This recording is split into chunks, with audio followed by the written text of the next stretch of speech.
Chapter 108 The Judge. We remember that the Abbé Busoni remained alone in the Noirtier in the chamber of the death, and that the old man and the priest were the sole guardians of the young girl's body.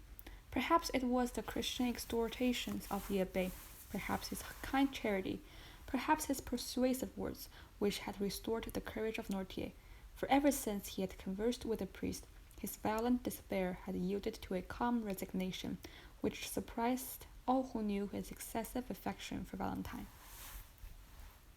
Monsieur de Villefort had not seen his father since the morning of the death. The whole establishment had been changed. Another valet de chambre was engaged for himself, a new servant for Noirtier. 2 women had entered Madame de Villefort's service. In fact, everywhere, to the concierge and coachman, new faces were presented to the different masters of the house, thus widening the division which had already existed between the members of the same family. The assizes also were about to commence, and Villefort, shut up in his room, exerted himself with feverish anxiety in drawing up the case against the murder of Caderousse. This affair, like all those in the court, all those in which the Count of Monte Cristo had interfered, caused a great sensation in Paris. The proofs were certainly not convincing, since they rested upon a few words written by an escaped galley slave on his deathbed, and who might have been actuated by a hatred or revenge in accusing his companion. But the mind of the Procureur du Roi was made up. He felt assured that Benedetto was guilty, and he hoped by his skill in conducting this aggravated case to flatter his self-love, which was about the only vulnerable point left in his frozen heart. The case was therefore prepared owing to the incessant labor of Villefort, who wished it to be the first on the list in the coming assizes. He had been obliged to seclude himself more than ever, to evade the enormous number of applications presented to him for the purpose of obtaining tickets of admission to the court on the day of trial. Then so short a time had elapsed since the death of poor Valentine, and the gloom which overshadowed the house was so recent, that no one wondered to see the father so absorbed in his professional duties, which were the only means he had of dissipating his grief. Once only had Villefort seen his father. It was the day after that upon which Bertuccio had paid his second visit to Benedetto, when the latter was to learn his father's name on the day after that, which was Sunday. Once only, we repeat, Villefort had seen his father. It was when the magistrate, harassed and fatigued, had descended into the garden of his hotel in a gloomy mood, similar to that in which Tarquin lopped off the tallest poppies. He began knocking off with his cane the long and dying branches of the rose trees, which, placed along the walks, seemed like the spectres of the brilliant flowers which had bloomed in the past season. More than once he had reached that part of the garden where the infamous palmy stood overlooking the deserted enclosure, and always returning by the same path, he recommenced his walk, at the same pace and with the same gesture, when he accidentally turned his eyes toward the house, where he heard the sound of his son playing noiselessly, who had returned from school to spend the Sunday and Monday with his mother. While doing so, he observed Noirtier at one of the open windows, where the old man had been placed that he might enjoy the last rays of the sun, which yet yielded some heat, and was now shining upon the dying flowers and red leaves of the creeper which twined around the balcony. The eyes of the old man was riveted upon a spot which Villefort could scarcely distinguish. His glance was so full of hate, of ferocity, and savage impatience, that Villefort turned out of the path he had been pursuing to see upon what person this dark look was directed. Then he saw beneath a thick clump of linden trees, which were nearly divested of foliage, Madame de Villefort sitting with a book in her hand, the perusal of which she frequently interrupted to smile upon her son, or to throw back his elastic ball, which he obstinately threw from the drawing-room into the garden. Villefort became pale. He understood the old man's meaning. Noirtier continued to look at the same object, but suddenly his glance was carried from the wife to the husband, and Villefort himself had to submit to the searching investigation of those eyes, which, while changing their subject and even their language, had lost none of its menacing expression. Madame de Villefort, unconscious of all these passions that exhausted their fire over her head, at the moment held her son's ball and was making signs to him to reclaim it with a kiss.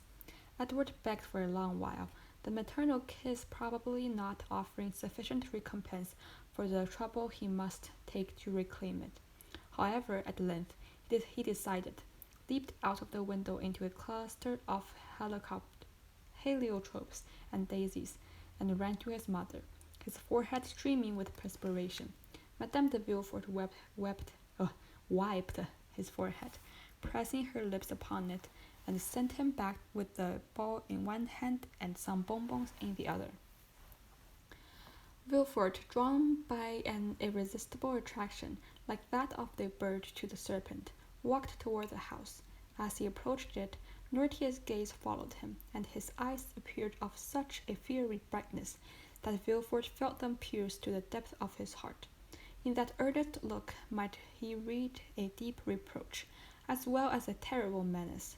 Then Noirtier raised his eyes to heaven, as though to remind his son of a forgotten oath. "It is well, sir," replied Villefort from below. "It is well. Have patience but one day longer. What I have said I will do." Noirtier appeared calmed by these words, and turned his eyes with indifference to the other side. Villefort violently unbuttoned his greatcoat, which seemed to strangle him, and passing his livid hand across his forehead, entered his study. The night was cold and still. His family had all retired to rest, but Villefort, who alone remained up, and worked till 5 o'clock in the morning, reviewing the last interrogatories made the night before by the judge's instruction, compiling the depositions of the witnesses, and putting the finishing strokes to the deed of accusation, which was one of the most energetic and best conceived of any he had yet prepared. The next day, Monday, was the first sitting of the assizes. The morning rose black and gloomy, and Villefort saw the dim grey light shine upon the lines he had traced in red ink. The magistrate had slept for a short time while the lamp sent forth its final struggles. Its flickering awoke him, and he found his fingers as damp and purple as though they had been dipped into blood. He opened the window. A bright yellow streak crossed the sky, and seemed to divide in half the poplars, which stood out in black relief on the horizon. In the clover field beyond the chestnut trees, a lark was mounting up to heaven, while pouring out her clear morning song. The damps of the dew bathed the head of Villefort, and refreshed his memory. "Today," said he, with an effort, "today the man who holds the knife of justice must strike wherever there is guilt." Involuntarily his eyes wandered toward the window of Noirtier's room, whence he had seen him the preceding night. The curtain was drawn, and yet the image of his father was so vivid to his mind that he addressed the closed window as though it had been open, and as if through the opening he had beheld the menacing old man. "Yes," he murmured, "yes, be satisfied."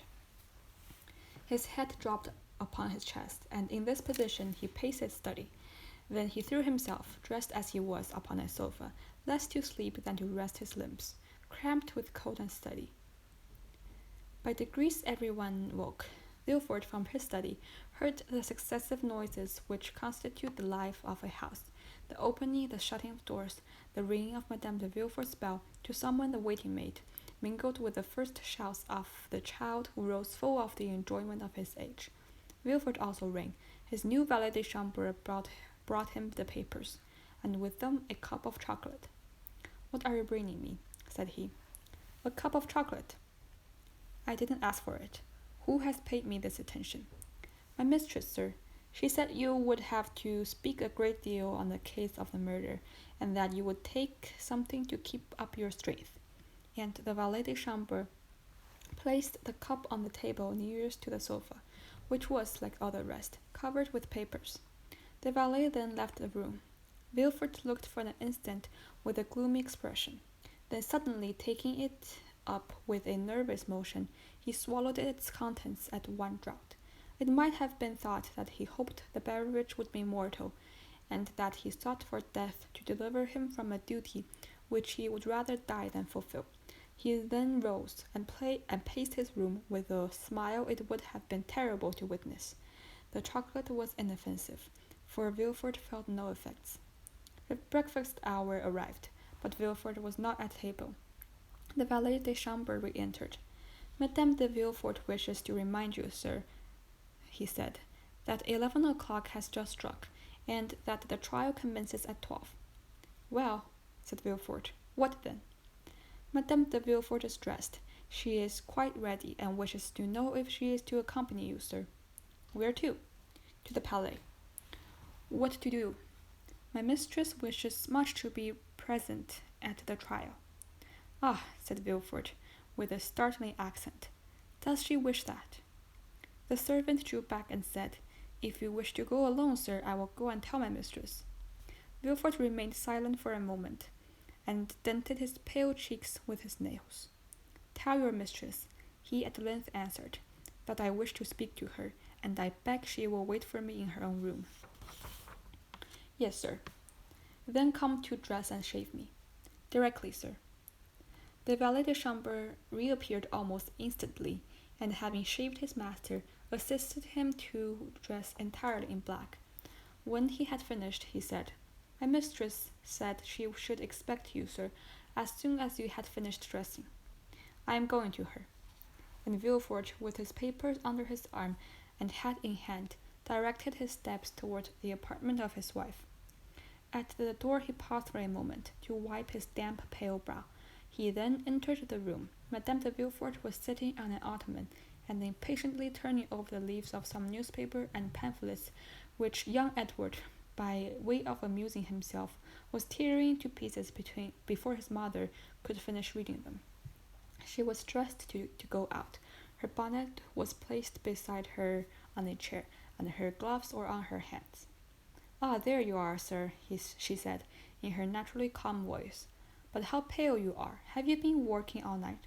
Why did you not come down to breakfast? Well, will you take me, or shall I go along to take Edward?" Madame de Villefort had multiplied her questions in order to gain one answer, but to all her inquiries Monsieur de Villefort remained mute and cold as a statue. "Edward," said Villefort, fixing an imperious glance on the child, "go and play in the drawing-room, my dear. I wish to speak to your mamma." Madame de Villefort shuddered at the sight of that cold countenance, that resolute tone, and the awfully strange preliminaries. Edward raised his head, looked at his mother, and then, finding that she did not confirm the order, began cutting off the heads of his leaden soldiers.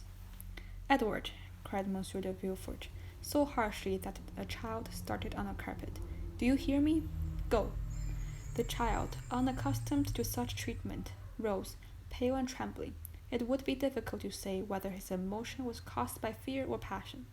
His father went up to him, took him in his arms, and kissed his forehead.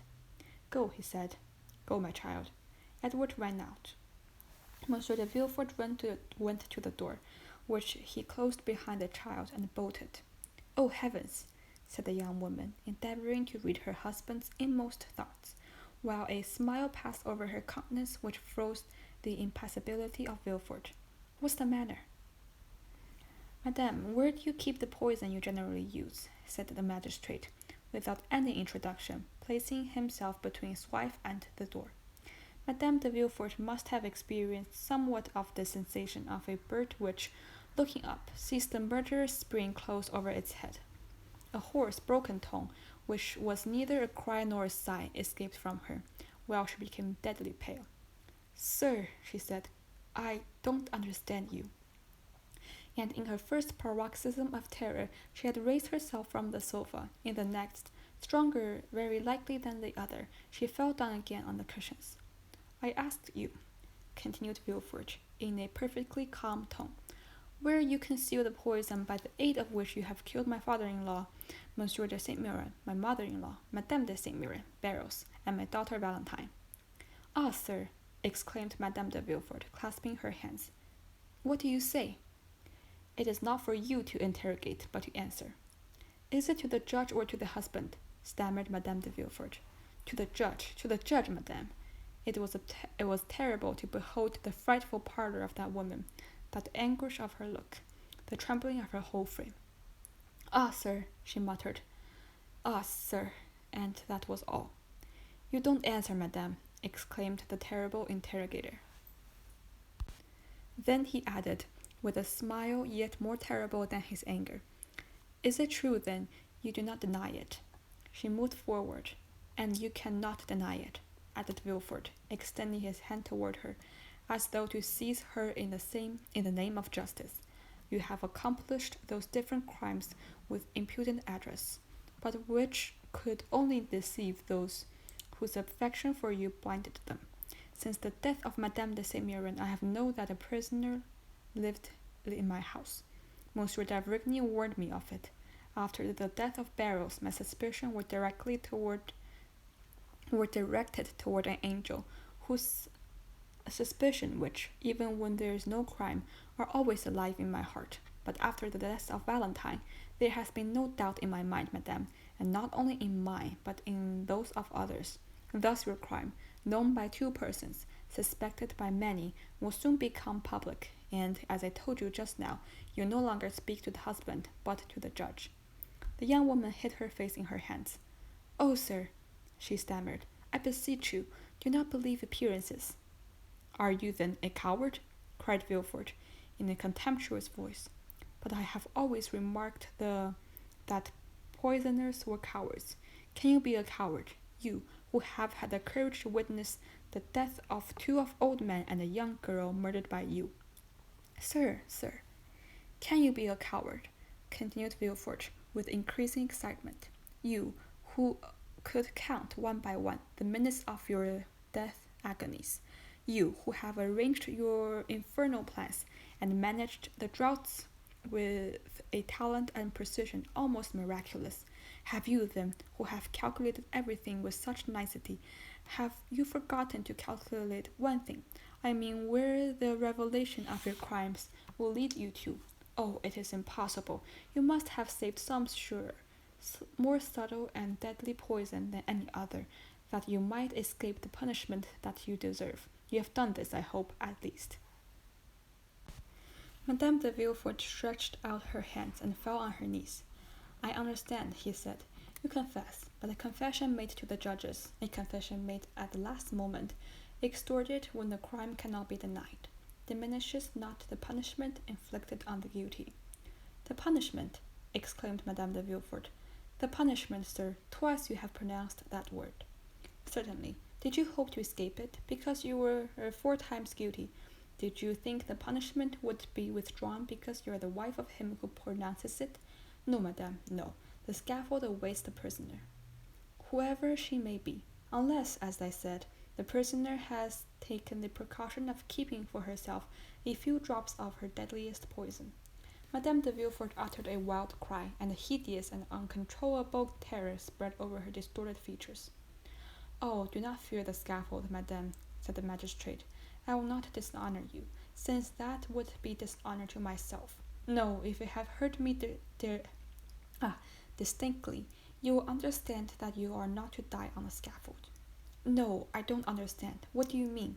Stammered the unhappy woman, completely overwhelmed. I mean that the wife of the first magistrate in the capital shall not, by her infamy, soil an unblemished name, that she shall not, with one blow, dishonor her husband and her child. No, no. Well, madame, it will be a laughable action on your part, and I will thank you for it. You will thank me for what? For what you have just said. What did I say? Oh, my brain twirls. I no longer understand anything. Oh, heavens! Oh, heavens! And she rose, with her hair disheveled and her lips foaming. Have you answered the question I put to you on entering the room? Where do you keep the poison you generally use, madame? Madame de Villefort raised her arms to heaven, and convulsively struck one hand against the other. No, no, she vociferated. No, you cannot wish that. What I do not wish, madame, is that you should perish on the scaffold. Do you understand? Asked Villefort. Oh, mercy, mercy, sir. What I require is that justice be done. I am on the earth to punish, madame, he added with a flaming glance. Any other woman, were it the queen herself, I would send to the executioner, but to you I shall be merciful. To you I will say, have you not, madame, put aside some of the surest, deadliest, most speedy poison. Oh, pardon me, sir, let me live. She is cowardly.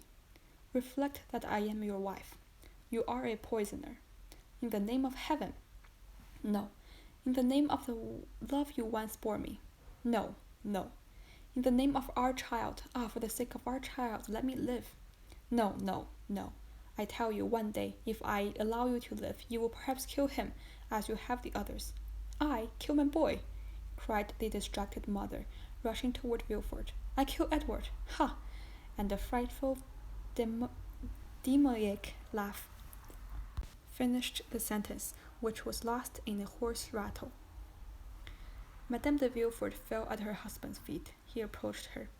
Think of it, madame, he said. If, on my turn, justice has not been satisfied, I would denounce you with my own mouth, and arrest you with my own hands. She listened, panting, overwhelmed, crushed, her eyes long-lived, and glared horribly. Do you understand me? He said. I am going down there to pronounce the sentence of death against a murderer. If I find you alive on my return, you shall sleep tonight in the conciergerie. Madame de Villefort sighed. Her nerves gave way, and she sunk on the carpet. The Procureur du Roi seemed to experience a sensation of pity. He looked upon her less severely, and bowing to her, and said slowly, Farewell, madame, farewell. But farewell struck Madame de Villefort like the executioner's knife. She fainted. The Procureur du Roi went out, after having double-locked the door.